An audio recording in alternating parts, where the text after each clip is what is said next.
Good morning, friends. Today's reading is from the Light of Asia, and it says, Queen Maya stood at noon, her days fulfilled under a palsa in the palace grounds, a stately trunk straight as a temple shaft, with crown of glossy leaves and fragrant blooms, and knowing the time come for all things new. The conscious tree bent down its bough to make a bower about Queen Maya's majesty, and earth put forth 1,000 sudden flowers to spread a couch while ready for the bath. The rock hard by gave out a limpid stream of crystal flow. So brought she forth her child, pangless, he having on his perfect form the marks 32 of blessed birth, of which the great news to the palace came.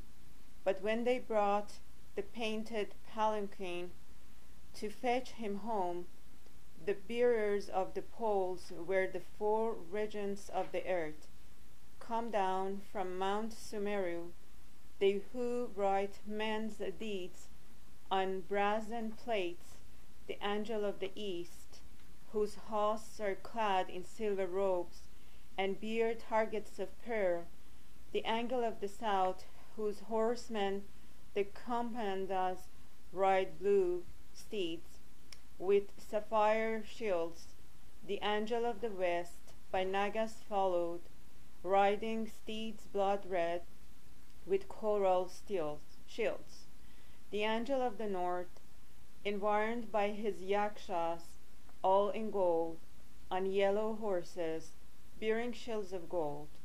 These, with their pomp invisible, came down and took the poles in castle and outward garb, like bearers, yet most mighty gods. And gods walked free with men that day, though men knew not. For heaven was filled with gladness for earth's sake, knowing Lord Buddha thus was come again. Thank you. And I'm going to pass it to the next speaker. Thank you, and happy Easter, everyone. Today's talk is on the symbolism of Easter. And before we get into it, we have an announcement or two. Next week's is on Psychic and Spiritual Man on the 27th, 11 o'clock, the same time next Sunday. On May 3, we're going to have a symposium, an interlodge symposium at our Philadelphia lodge. And the title is Moral Decisions. It's a theosophical approach to ethics. Questions to be addressed there: why be good? Why can't I just live for pleasure? Can we do better than the golden rule? Is it wrong to get as much money and power as I can? What are my obligations to the poor and the world? And also, must I always tell the truth? We've been asking that question, I guess, since kindergarten. And there'll be other searching questions also that will be addressed at this meeting, which will occur at 1917 Walnut Street, the United Lodge of Theosophists there in Philadelphia, from 11 until 4 p.m. on May 3. So, we are coming to you from 4865A Cordell Avenue this morning in Bethesda, Maryland. We serve the greater Washington, D.C. area, working to keep alive the fundamental truths upon which all science, religion, and philosophy is based, also known as the wisdom religion, as passed on to us by the great founders of the modern theosophical movement in the 1800s, including H.P. Blavatsky, who was a key one, and William Q. Judge, who stayed with her through thick and thin throughout the time that she was here. And today is again, the symbolism of Easter. Easter, also known as the birthday of the gods. It is said that Easter began with the pagan celebration of Ostara, who is the ancient Anglo-saxon goddess of spring, who brought light and life. From the many variations of her name came the official title Easter. That's used today. In one legend, the goddess entertains children by turning a bird into a rabbit, and there are other variations of that story as well. The rabbit then lays colored eggs, as one of the stories, and gives them as presents. Good morning. Germans settled the Pennsylvania Dutch country in the 1700s, and they seem to have introduced to this country the Easter Bunny, who has become known as the springtime Santa Claus. The religious connection between the two holidays is obvious. Christmas celebrates the birth of Christ, which is Easter and Christmas, and that's at Christmas time, which occurs 1221 time period. We'll talk about this circle a little bit later. And the Easter, which celebrates the resurrection of Christ, the Christian side. But Easter, from a spiritual perspective, again, is known as the birthday of the gods and the great festival of the vernal equinox. The springtime, which occurs around 321, and that can vary a good bit, and we'll get into that a little bit too, is at the time of that great festival, at the time when the daytime and nighttime are equal, 12 hours each. Again, it occurs at the other equinox in 921. So the key religious festival of Easter is a celebration of resurrected life, the end and victory of man's long struggle through the inferior kingdoms of matter. Easter and the associated story of the resurrection of Christ holds a promise of things to come. The sage Greeks used almost the same term for both the body and the tomb. Body was soma, tomb was sema. The human body was the living tomb, in which the divine soul in incarnation lay in death until resurrection by the Son of the divine light. As it is above, so it is below. So we can use solar symbolism to depict the path of the divine soul, which is over here. As all life starts with conception in mind, so the soul that is to be the God of a human being is conceived in the divine mind at the date of June 21, generally referred to as the summer solstice. This is at the top of the celestial arc. We got it a little backward here. It should be up there, 621. This is the top of the celestial arc, where the mind is meditating in all its purity and is most completely detached from matter. So let's make this 3 of 6. Okay. Descending from June, the soul reaches on September 21 the spring solstice.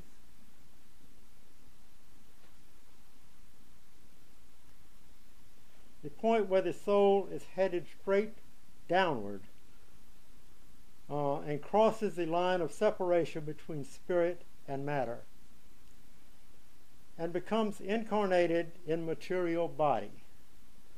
That's when the seed is planted and so forth as well, and the seed is harvested.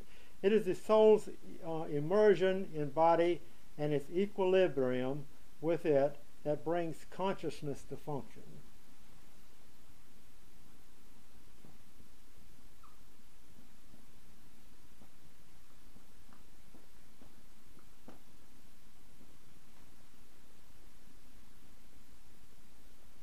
Then on past September, like any seed sown in the soil, the soul sinks its roots deeper and deeper into matter. It descends downward through the October, November, and December path of the sun until it stands at its nadir, its lowest point, at 1221, or thereabouts, and that's when the Christmas time occurs, the winter solstice. The soul has now reached the turning point, at which time the energies that were stored potentially in the seed form will feel the first touch of quickening power and will begin to stir into activity. At the winter solstice, the process of involution of spirit into matter comes to a standstill. The soul slowly makes the turn from outward and downward to tangential and then more directly upward. On this process right here, and we'll change this date. This is Easter.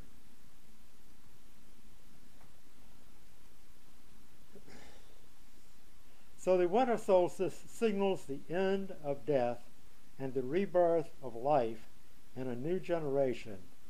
That is also known as the birth of the divine Son in man, the Christ Mass.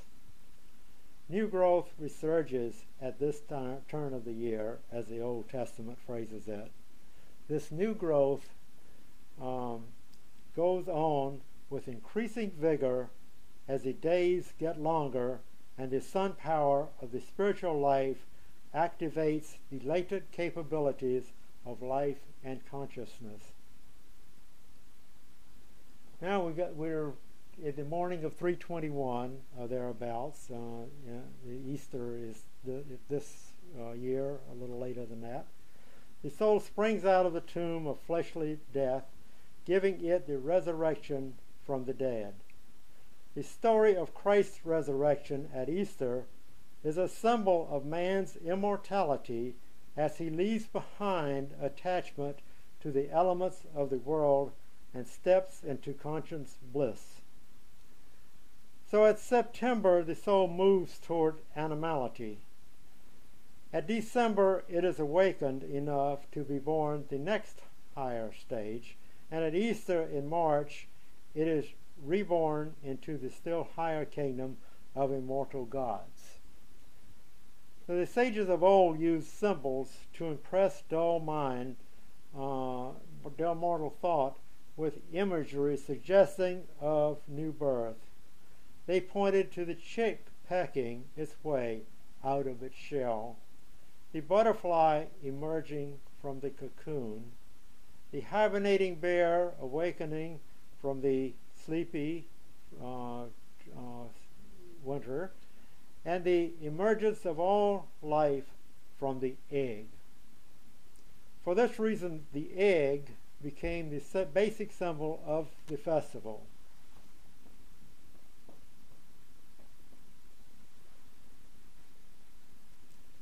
And the young God breaks the shell of his human body to be released into the absolute freedom of spirit. As the Gospel says, it says that Christ arose from the tomb, through our own self-devised and self-induced methods, we shall rise from our current condition to the realization that we are God's. And we had a talk on that, Thou Art That, a few weeks ago. So the Christian story and similar stories in the pre-Christian world of old typifies the experience awaiting all humans in their morning of deification. The body, though subject to decay, gives birth to the soul's innate potentialities. The Bible's first book of Ecclesiastes says that the body returns to dust, but the soul to God who gave it. Likewise, St. Paul says in 1 Corinthians chapter 15, verse 35, that some will say, "How are the dead raised up?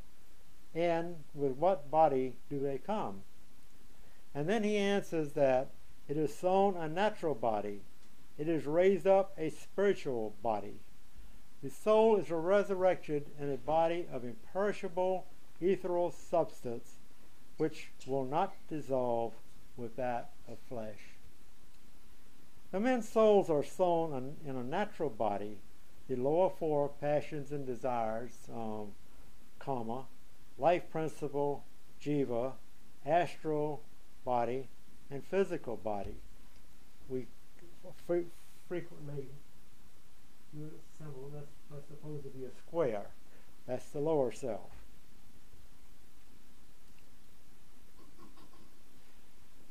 So, and the higher being what's characterized Atma Buddhi Manas. St. Paul tells us that evolution of the spiritual body is made possible by their ability to transmute into the likeness of their glorious bodies. So the resurrection body is that body of the infant Christ in us. This is characterized as the resurrection body, which we are now slowly gestating. Our every thought, word, and deed of brotherhood moves forward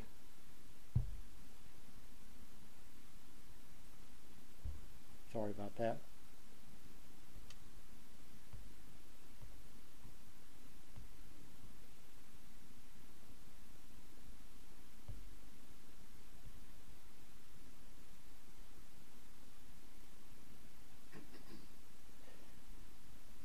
Our every thought, word, and deed of brotherhood moves forward the gestation process. Our every mean and selfish motive causes this process to dim and flicker low. We have the choice. Our salvation is a process that is in our own hands. It is a living process to be studied and mastered for its final outcome. And as above, so below.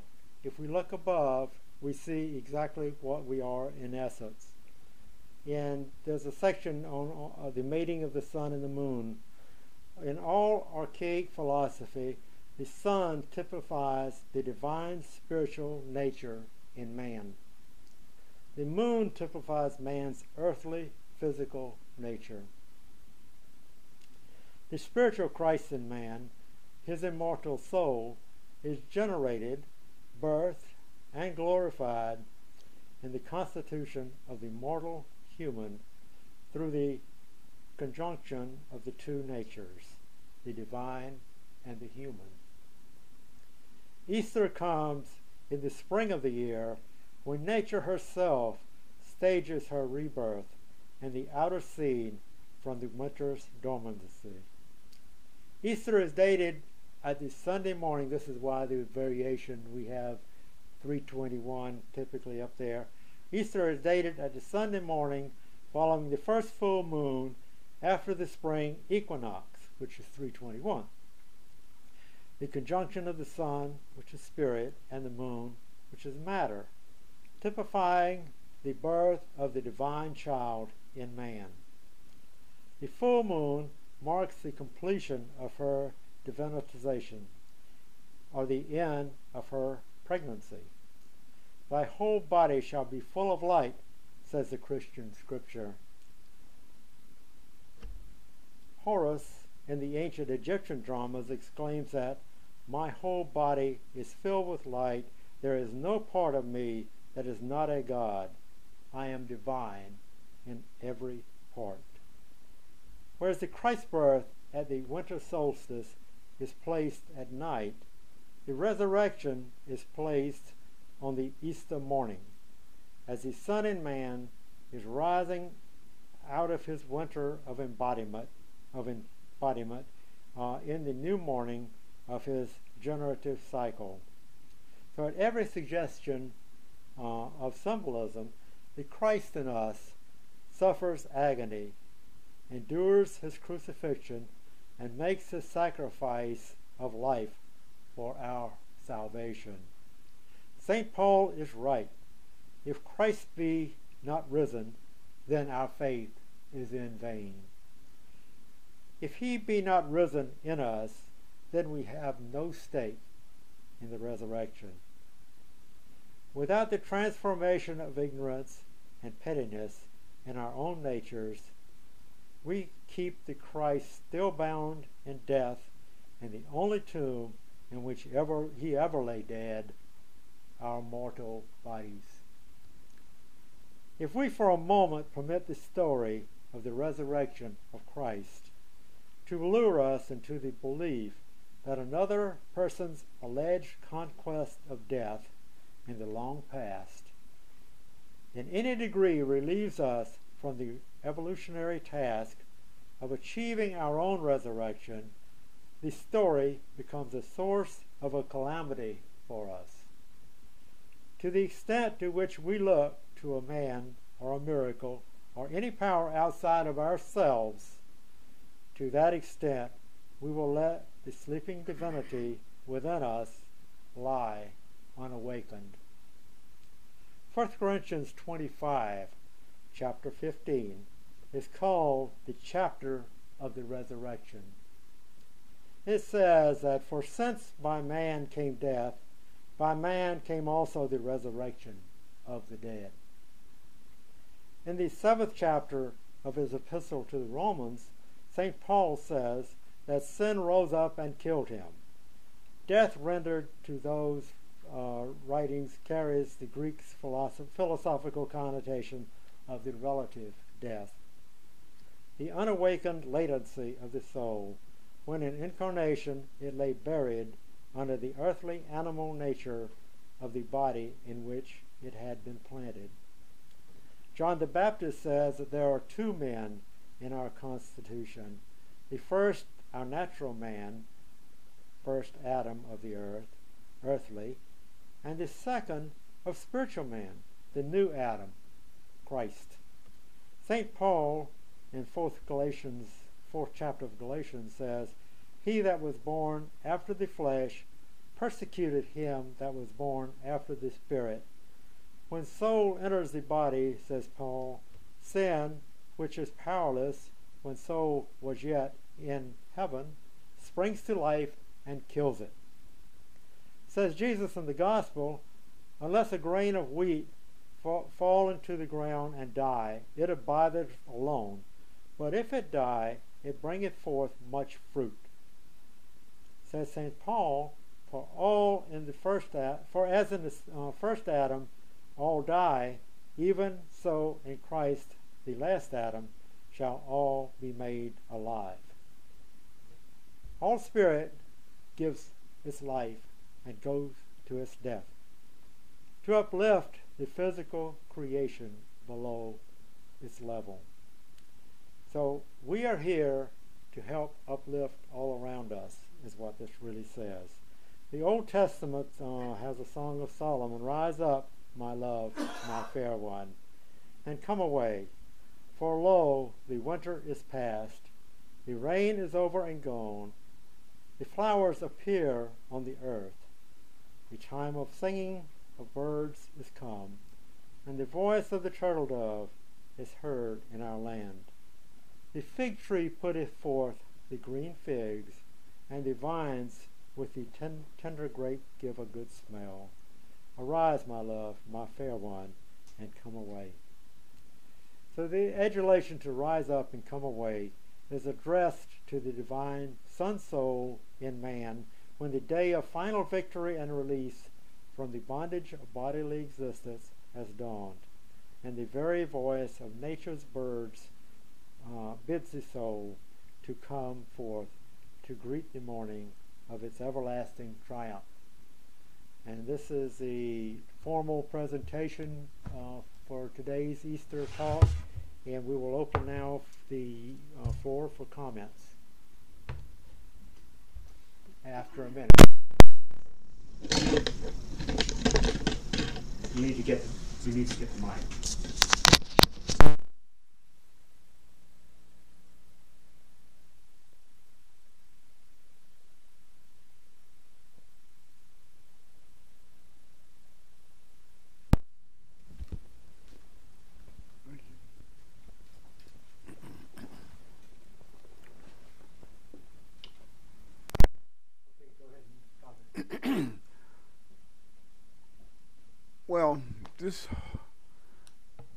this whole thing of Easter and the God sending His Son to die for the sins of others, I'm trying to grapple with that thought of how, I mean, it reflects on the nature of this God, meaning that He has to, first of all, it's a He, and then He has to have a death. He sends, according to the scriptures, He sends His Son, and then His Son has to die, and as a result of His Son's death, He's relieved. I mean, I don't have a wording for it per se, but it just seems kind of strange that this Son's death saves humanity, and His Son is a part of Him. His Son is God Himself. So it's like a big play for me, you know. How does, as you were saying, how does this His Son's death wash away the sins of the all humanity? I'm having problems with that. You're not by yourself with those kinds of problems.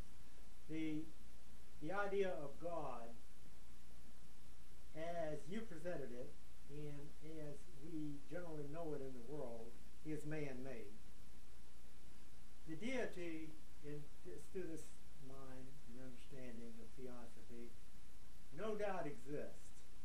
You cannot make something out of nothing. So we appeared from somewhere.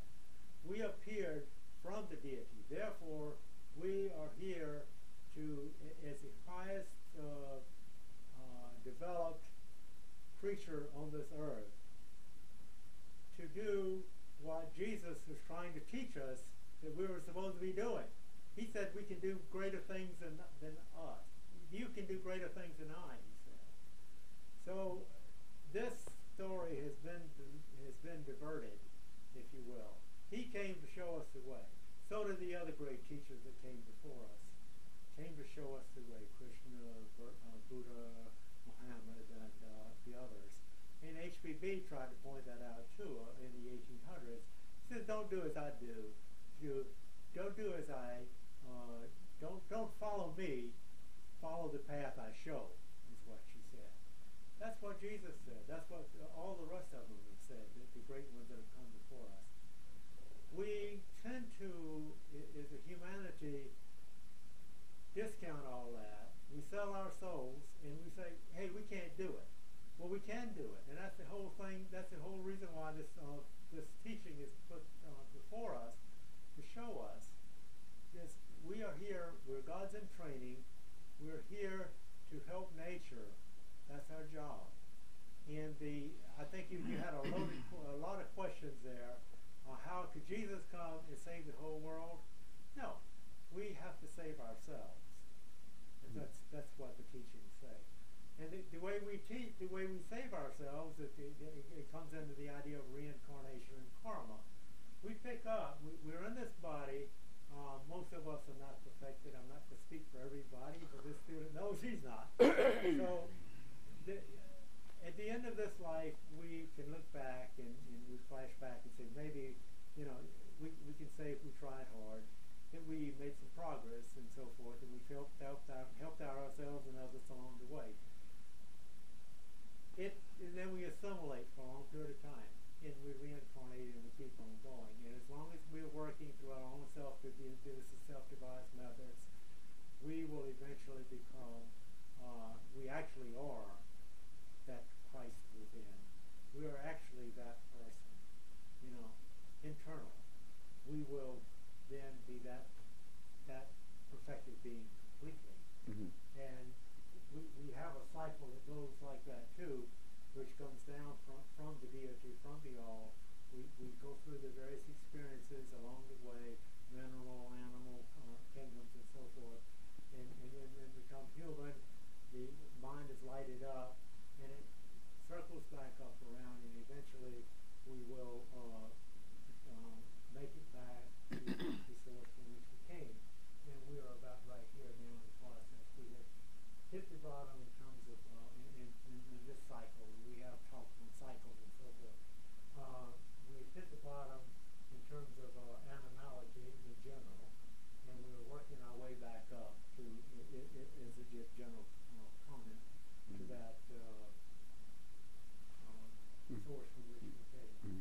So it seems that the Western Christian world took this general knowledge that as you just mentioned about the soul coming down and descending and all that, and modified it and pushed it forward as a personality, as a single individual, whereas the whole story is universal, as you mentioned. Other teachers have come along, and so in the story of this particular teacher's life, Jesus, it's all symbolic in a way, meaning that his birth from womb to tomb is a process that we all go through, and so the priests have just pushed it forward where they have singled out just this individual, and they've made it so absolute that they've just cut off all this other information about this process that we all go through, and just put it forth as just one person did this, and we need to follow that.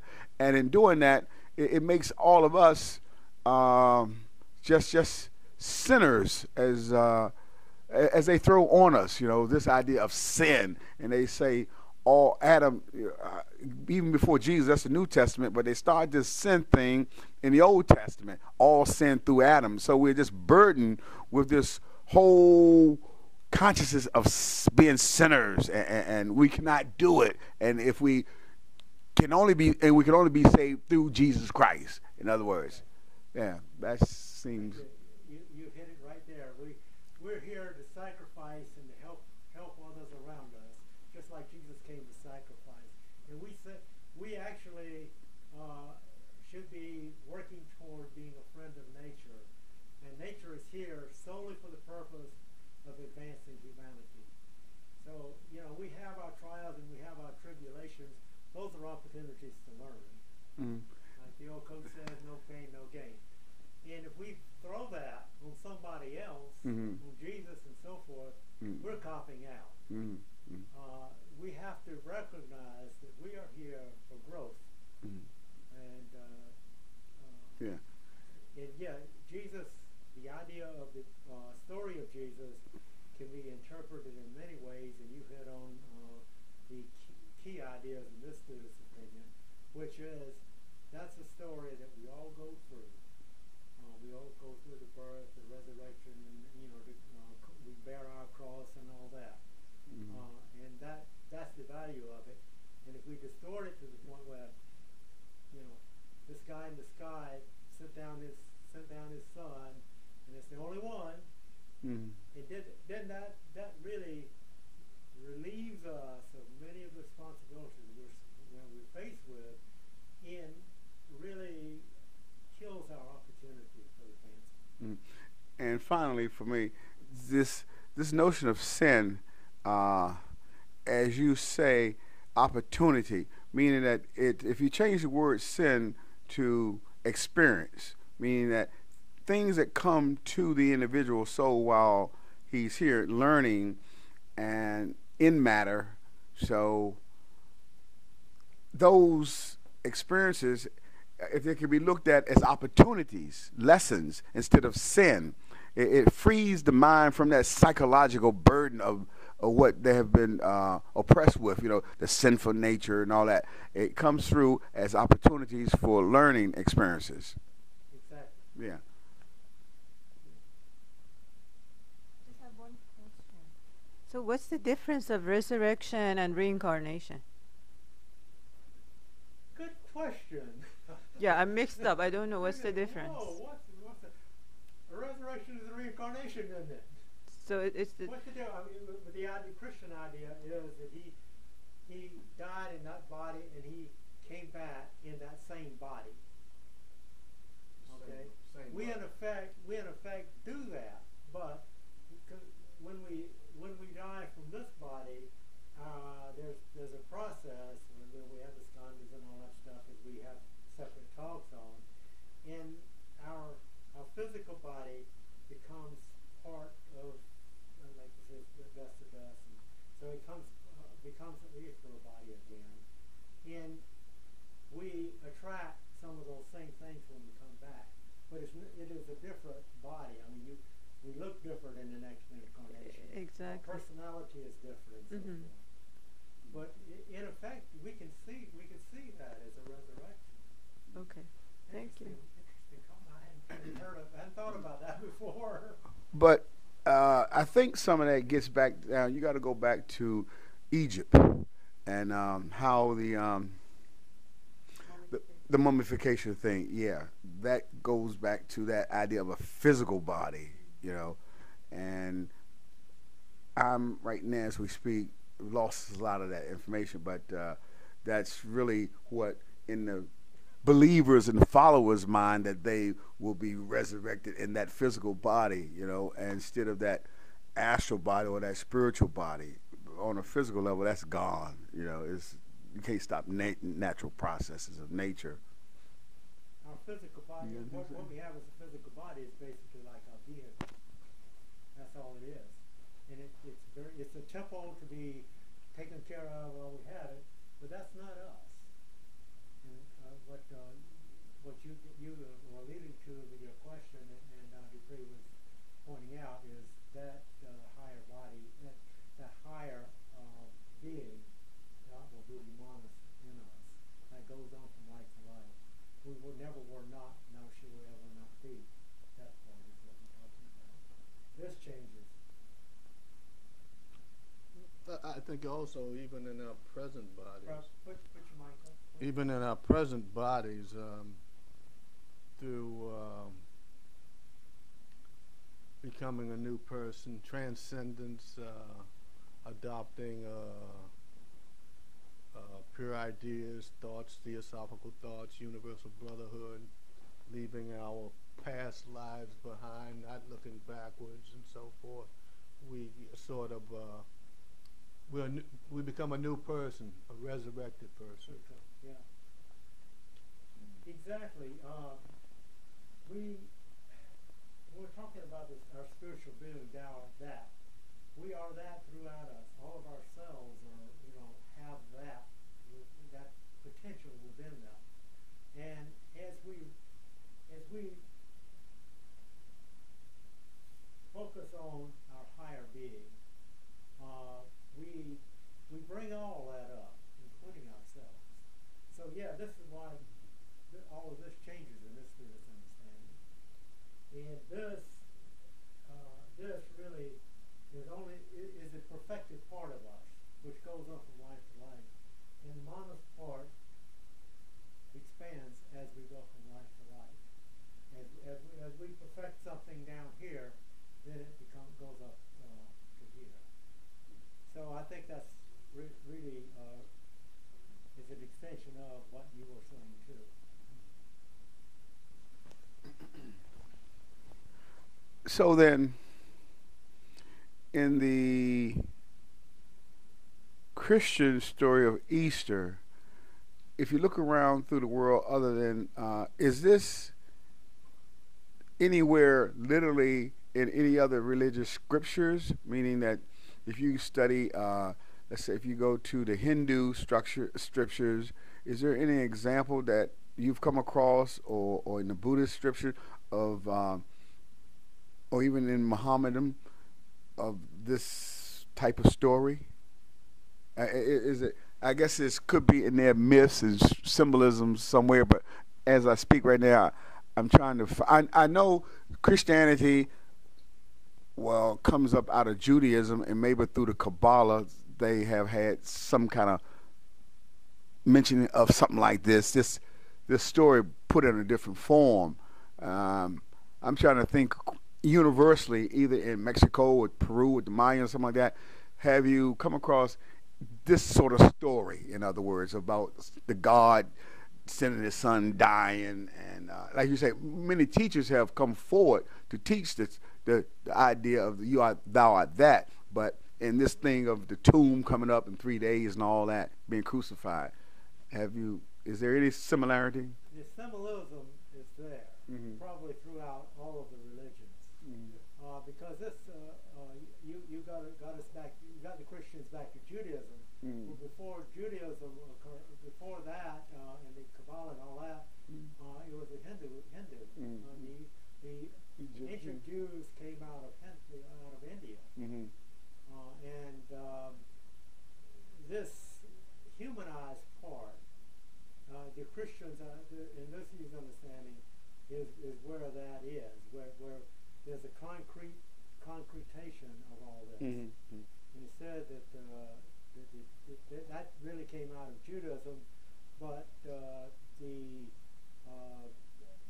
Jewish elders at that time only released part of it, and that basically was the humanized part, the God which had become human, and that's why we think in terms of out there in us.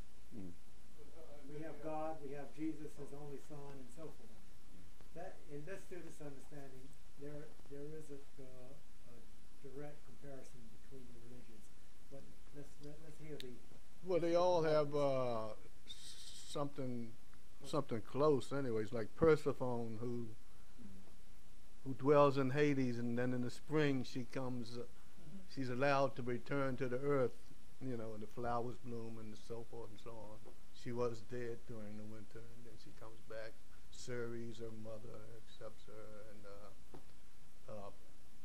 Pan. They have a spring feast for Pan, and when the grapes are ripening and so forth. It's something similar everywhere. Well, symbolism of the ancient teachings. Ovid metamorphosis.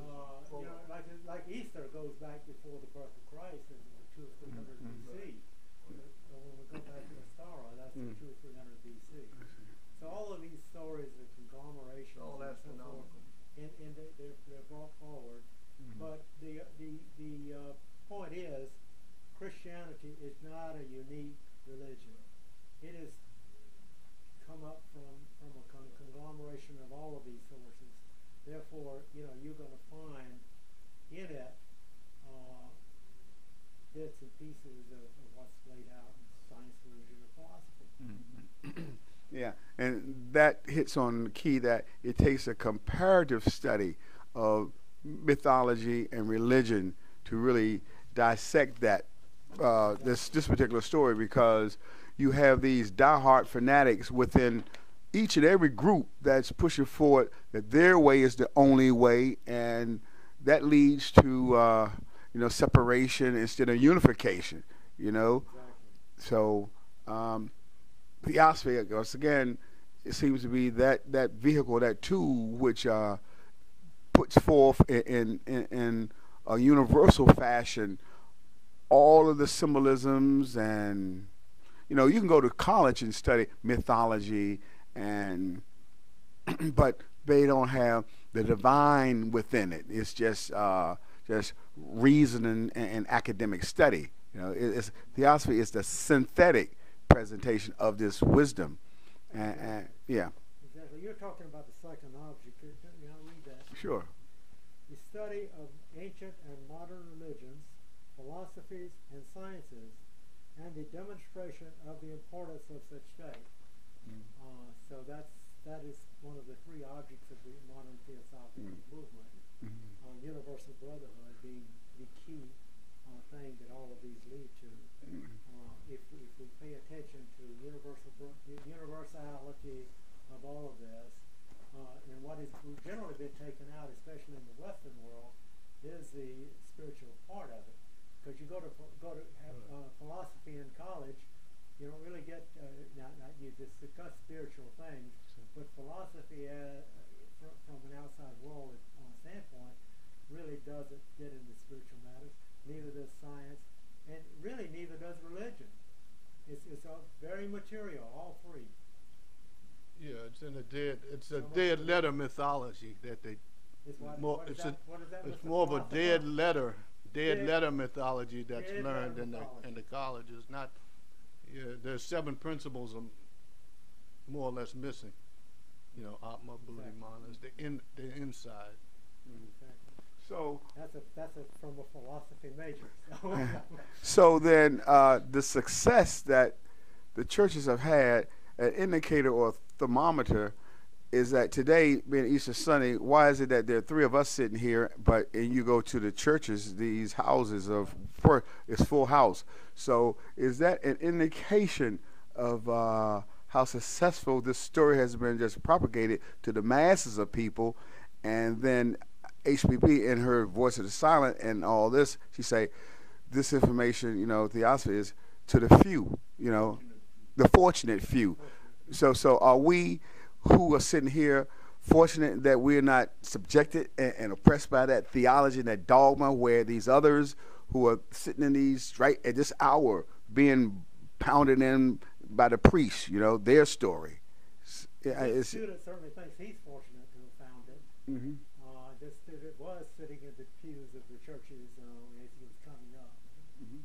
and realized firsthand the importance of this message of the idea of no religion higher than truth, and we're talking about truth here, and studying it.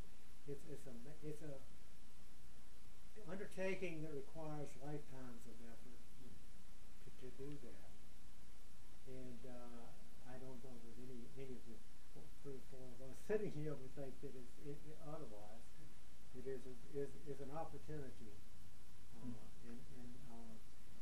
as you know, it goes underground from time to time. And right now, this age of materiality and so forth has kind of pushed it underground again to the point where there's so few. At the time HPV was here, the movement was really getting up a lot of steam with her and Mr. Judge out there doing what they were doing, and our objective is to just make it available for those who find it.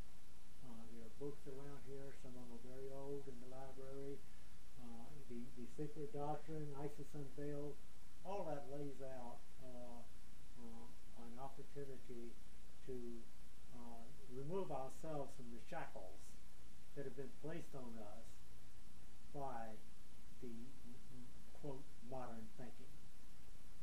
And we have gained the right to study Theosophy from prior work in prior incarnations. That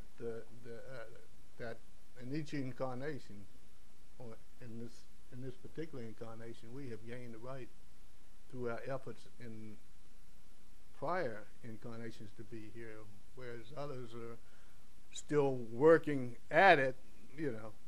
But the more new people, of course, that we can bring in, the better. But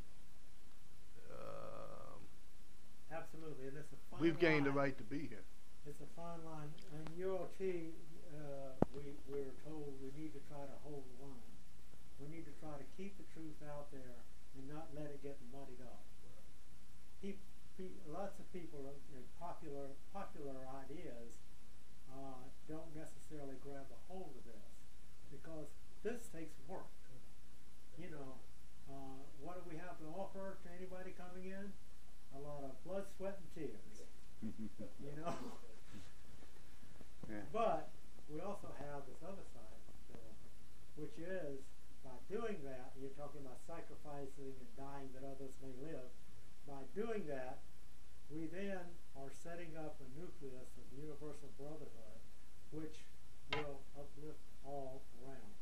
Eventually, it's a continuing process, and it'll take a long time.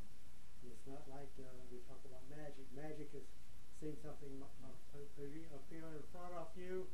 This is real magic. Okay. We'll want to stop it here. We do have the opportunity to have a study of the Ocean of Theosophy the first and third Sundays. We have that study. We're now, we finished chapter 15, and we're going on to 16. We're talking about magic and stuff in there about that too. So we're going to call it at an end now, at least for the recording.